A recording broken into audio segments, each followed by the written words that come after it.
It all started on a crisp autumn weekend at our secluded lake cabin, the perfect getaway spot where the world seemed to slow down.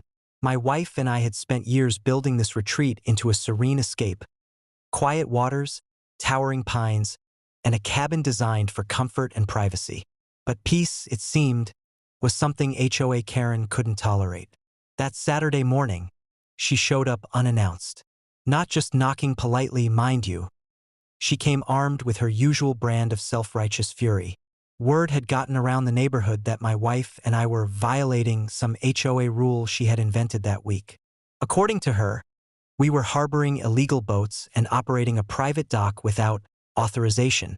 The problem was none of this was true, and the audacity of her claim made the hair on my neck rise. Karen barged into our property, clipboard in hand, ready to enforce her imagined laws. My wife, ever calm but firm, told her she needed permission to enter private property. That's when things took a ridiculous turn. Karen, in full Karen mode, attempted to handcuff my wife. Yes, handcuffs, right there on the dock by the lake. Apparently, she thought that physical intimidation would somehow make her the arbiter of law. My wife paused, letting the absurdity sink in. Then she calmly said, "Do you really think that's a good idea?" There was a pause, a moment of confusion in Karen's eyes, but then she doubled down, trying to force the cuffs. That's when the truth about my wife came to light. She wasn't just any homeowner. She was the acting police chief for our county. Her badge and credentials flashed into view, and suddenly Karen's confidence evaporated faster than morning mist over the lake. Karen froze, her face a perfect portrait of disbelief. Her mouth opened, closed, then opened again. Nothing coherent came out. A woman who had spent years barking orders and demanding compliance had finally met someone whose authority far exceeded her own. And this wasn't a bluff. My wife had the legal backing, the training, and the full force of the law behind her. I stepped in at that moment, though my role was more supportive than combative. Karen stuttered through a series of excuses, claiming she was protecting the neighborhood and that she had a duty to enforce HOA rules.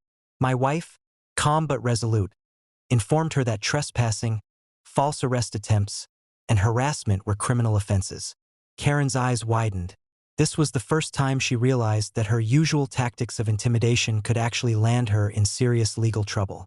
As Karen tried to recover, I couldn't help but notice her growing panic. She tried calling for backup, dialing the HOA board members as if summoning reinforcements in some fantasy war. But each call ended with more confusion, as the board members quickly learned they were being roped into nonsense and reminded they had no jurisdiction over private property. By mid-morning, Karen was reduced to pacing, muttering to herself, and looking for an escape route.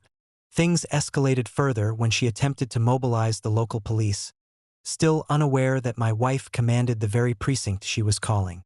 When the officers arrived, it was less of a confrontation and more of an intervention. Karen tried to explain the situation, only to have the responding officers politely, but firmly, tell her that she was trespassing and that any attempt to detain someone without probable cause could result in immediate arrest. The moment was electric. Karen had built her identity around control, intimidation, and assuming she could manipulate every situation. But this time, every move she made only tightened the legal noose around her. My wife escorted her to the edge of the property and gave a final, measured warning. Any future attempt to enter our cabin or harass us would lead to immediate arrest.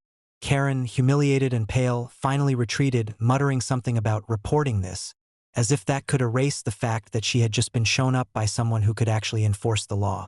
By sunset, the lake was calm again, but the events of the morning left a lasting impression on the neighborhood. Word traveled fast. HOA Karen had attempted to handcuff the police chief on her own private property and failed spectacularly. The story became the kind that people whispered about for years, a cautionary tale about the dangers of unchecked entitlement. For my wife and me, the incident reinforced a lesson we already knew. Property, authority, and composure are powerful tools when wielded correctly. Karen had underestimated not just our legal standing, but our patience, preparedness, and the quiet confidence that comes from knowing you are firmly within your rights. And as the sun set over the lake that evening, I couldn't help but feel a little satisfaction. Justice had been served, quietly but thoroughly, and Karen's arrogance had finally met its match.